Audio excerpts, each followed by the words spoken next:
D'abord, je vous souhaite la bienvenue. Merci. Vous pouvez prendre des photos, ça ne me gêne pas.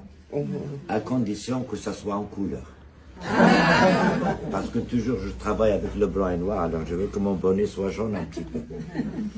Alors d'abord, je vous laisse admirer comment ça se fait.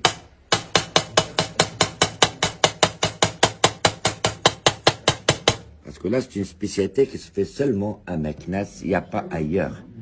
Et c'est ça ce qu'on appelle la damasquinerie. C'est du fer forgé, incrusté en fil d'argent. Toute la déco que vous voyez là-dessus, c'est avec le fil d'argent.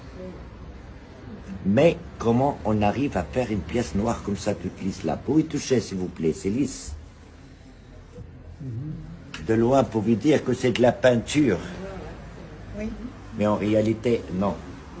C'est pour ça que je ne laisse pas les Chinois prendre des photos. Sinon, ils vont faire la copie. Je ne suis pas contre eux, c'est des travailleurs. Mais ils ont tout copié. La seule chose qu'ils n'ont pas pu copier, c'est les petits pains chocolat français. Ou bien la chocolatine pour les Toulousains.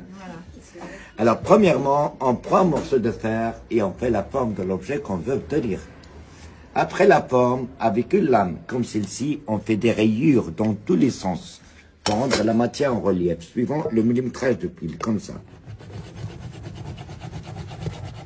Dans tous les sens. Comme ça, les rayures se croisent, ça devient comme une sorte de petite pointe. Comme ça, lorsqu'on commence à faire les dessins, on peut jouer avec le fil comme on veut. Les dessins, ça sort de la tête. Après avoir rayé la pièce, ça devient blanc. Or, blanc sur blanc, on ne peut rien voir, c'est normal. C'est pour ça que je le mets au feu, pour obtenir la couleur bleue. Comme vous dites chez vous, le bleuir. La couleur bleue, ça nous donne le contraste de voir. Et tous les dessins sont faits avec un seul fil d'argent. Et calé de ce petit marteau, on essaie de placer le motif à l'inspiration. Et le chargement, ça se fait un fil à côté de l'autre. Ce qui demande la vision et la précision.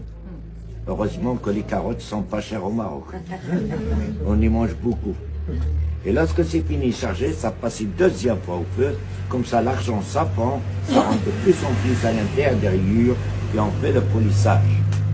Lorsque c'est poli, les rayures se referment, l'argent, ça s'aplatit, ça pénètre définitivement dans le fer et ça devient lisse et blanc. On la remet une troisième fois au feu de charbon et on le transmet dans un bain d'huile pour obtenir la couleur noire. Comme ça, le fer, ça ne s'oxyde pas, ça rouille. Et c'est normal, avec le temps, l'argent, ça ternit, ça devient un peu comme ça. Regardez comment on le nettoie. Eau et savon, et laine d'acier, le tampon Jex, que tout le monde connaît. Regardez, ça prouve que l'argent ne part pas, et le noir ne part pas.